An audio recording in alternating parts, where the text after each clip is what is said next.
Hello viewers, আসসালামু আলাইকুম। Welcome to my মা কিচেন। আজকে আমি আপনাদের দেখাবো এই সুন্দর পিঠাগুলোর রেসিপি। নিশ্চয়ই দেখে মনে হচ্ছে এত সুন্দর পিঠাগুলো কিভাবে তৈরি করেছি জানার। এই পিঠাটা হচ্ছে ইষ্টিকুটুম পিঠা। এটা খেতে কিন্তু ভারী মজা, একদম মিষ্টি টেস্টটা পাবেন আপনি এই পিঠাতে। এটা কিন্তু আমি কোনো হাঁস দিয়ে বা কোনো কিছু দিয়ে ডিজাইন করিনি, সম্পূর্ণ হাতে ডিজাইন করা পিঠাগুলো। দেখে হয়তো ভাবছেন কিভাবে এই ডিজাইনগুলো করলাম বা এত সুন্দর পিঠাগুলো তৈরির রেসিপিটা কি। আজকে দেখাবো এই পিঠাগুলো কিভাবে আমি তৈরি করব আর কতটা সহজ ইজিলিভাবে আপনি ঘরে বসে এই পিঠাগুলো তৈরি করতে পারেন। তাহলে চলুন দেখিনি এই মজাদার ইষ্টিকুটুম পিঠার রেসিপিটা আপনাদের সাথে আমি আজকে শেয়ার করব। তাহলে দেখি চলুন কিভাবে তৈরি করছি এই পিঠাটা। আমি হাঁড়িতে 1.5 কাপ পরিমাণ দুধ বসিয়ে দিলাম।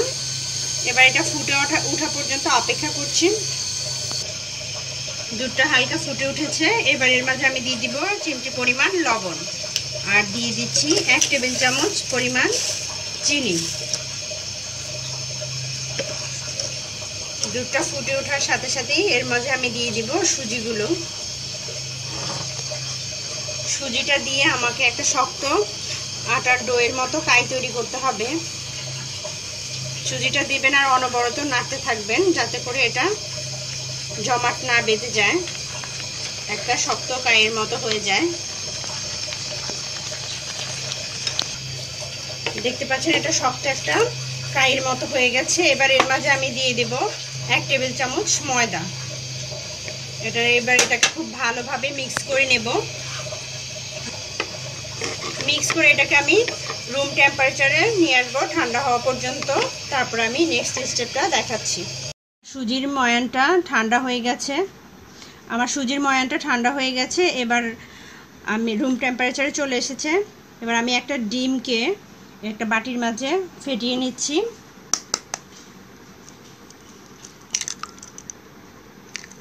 ডিমটা অবশ্যই রুম টেম্পারেচারের হতে হবে। এটাকে আমি ভালোভাবে ফেটে নিচ্ছি। এবার আমি ডিমটা অল্প অল্প করে এই সুজির ময়ানের মাঝে দেব আর একটা ফ্রাই করব। তার আগে এখানে আমি দিয়ে দিচ্ছি 1 টেবিল চামচ পরিমাণ ঘি। আপনি চাইলে বাটারও নিতে পারেন বা তেলও ব্যবহার করতে পারেন, সয়াবিন তেল। তবে ঘিটা দিলে খুব সুন্দর একটা ফ্লেভার আসবে পিঠাটা থেকে। এবার ঘি সহ এই ডিমের মিশ্রণটা সহ আমি একটা সুন্দর একটা ডো তৈরি করব। ডিমটা পুরোটা লাগবে না, যতটুকু লাগবে আমি আস্তে আস্তে দিব আর মাখবো। এতে করে আমার আন্দাজটা হবে যে কতটুকু ডিমটা লাগবে। পুরোটা যদি একসাথে দিয়ে দেন তাহলে হয়তো কাইটা আপনার নরম হয়ে যেতে পারে। তো আমি এভাবে এটাকে মেখে একটা ডো তৈরি করছি। দেখতে পাচ্ছেন আমার এখানে পুরো ডিমটাই আমার লেগেছে। দেখতে পাচ্ছেন এটা খুব সুন্দর একটা ডো হয়ে গেছে। এরকম একটু নরম নরম ডোটা হবে। এবার আমি দেখাবো এটা দিয়ে কিভাবে আপনি সুন্দর পিঠা তৈরি করতে পারেন। এই ইষ্টিকুটুম পিঠাটা কিন্তু খেতে ভারী মজা। এটা অনেকটা মিষ্টি টেস্ট নিয়ে আসে খেতে। আশা করি আপনাদের খেতে ভালোই লাগবে। এখন আমি দেখাবো কিভাবে এই পিঠাটা আপনি তৈরি করবেন। এবার আমি দেখাবো এটা দিয়ে আপনি কিভাবে মিষ্টি তৈরি করবেন, কিভাবে এখন পিঠা তৈরি করবেন সেটা আমি দেখাচ্ছি। আপনি চাইলে এটা বিভিন্ন সাজ পাওয়া যায়, হাঁচ যেটাকে বলি আমরা, ওরকম ডিজাইনের হাঁচ, ওই হাঁচের দিয়েও আপনি তৈরি করতে পারেন। যেহেতু ওই হাঁচ সবার বাসায় থাকে না, তাই আমি সবার বানানোর সুবিধার্থে দেখাবো কিভাবে হাতেই আপনি বিভিন্ন ডিজাইন দিতে পারেন। আমি এখানে ছোট একটা বলের মতো নিয়েছি, এটাকে আমি জাস্ট একটু বলের মতো করে নেব। বিভিন্ন ডিজাইন দিতে পারেন। এরকম করে হাতে একটু চ্যাপটা করে নেবেন, নিয়ে জাস্ট মাঝ বরাবর এরকম করে একটু হাত দিয়ে চেপে নেবেন, একটা সুন্দর গর্তের মতো করে দিবেন। এবার এরকম চামচ দিয়ে, চামচের যে পেছনের অংশটা থাকে এটা দিয়ে এভাবে সাইড থেকে একটু বাঁকা করে করে একটা ফুলের মতো করে দিবেন। এরকম করে একটু বাঁকা করে করে দিলেই একটা ফুলের ডিজাইন হয়ে যাচ্ছে। দেখতে পাচ্ছেন।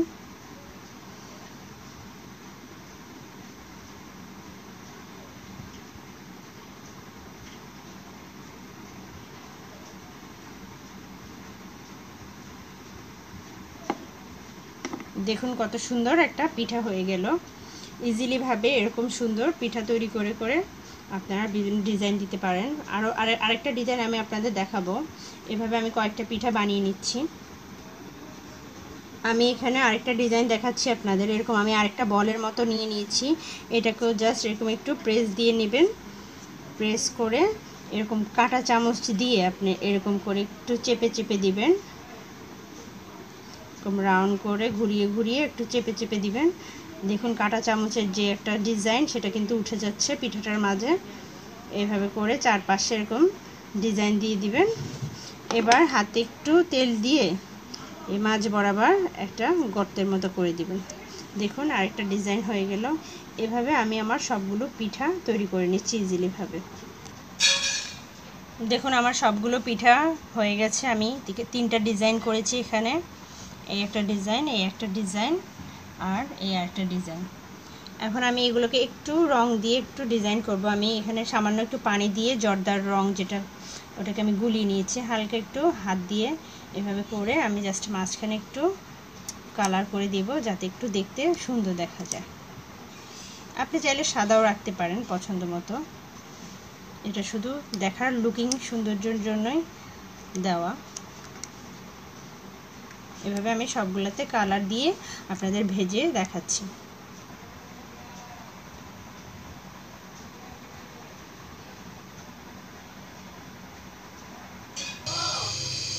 আমি এখানে পিঠার শিরাটা তৈরি করছি। একটা চুলে আমি শিরা বসিয়ে দিলাম আগে। 1 কাপ চিনি আর 2 কাপ পানি দিয়ে আমি শিরাটা করছি। দিয়ে দিব 3টা এলাচ আর একটা তেজপাতাকে জাস্ট একটু মাঝখান দিয়ে ছিঁড়ে আমি এটার মাঝে দিয়ে দিচ্ছি। এবার এই শিরাটা হতে হতে আমি আমার পিঠাটা ভেজে নিচ্ছি। এবার আমি একটা ফ্রাই প্যানে তেল দিয়ে দিয়েছি পিঠাগুলো ভাজার জন্য। আমি একে একে পিঠাগুলো দিয়ে দিচ্ছি।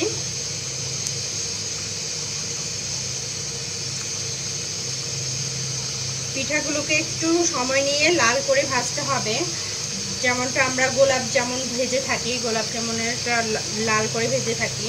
যদি আপনি একটু হালকা লাল হয় তাহলে কিন্তু পিঠাটা শিরাতে দেওয়ার পরে কালারটা হালকা হয়ে যাবে। তাই অবশ্যই একটু লাল করে ভাজতে হবে। চুলার আঁচটা মিডিয়াম রেখে লাল করে আমি এগুলোকে ভেজে নিচ্ছি। দেখতে পাচ্ছেন পিঠাগুলো একদম ব্রাউন কালার হয়ে গেছে। এবার এটাকে আমি তুলে শিরার মাঝে দিয়ে দিব। আমি আরেকটা চুলা শিরাটা বসিয়ে দিয়েছি, শিরাটা প্রায় হয়ে গেছে। এখন আমি এটাকে তুলে শিরার মাঝে দিচ্ছি।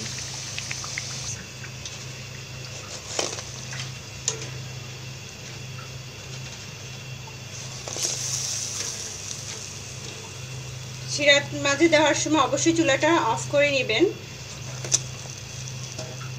গরম শিরার মাঝে দিয়ে দিবেন, তাহলেই হবে। চুলাটা বন্ধ রাখলেই চলবে।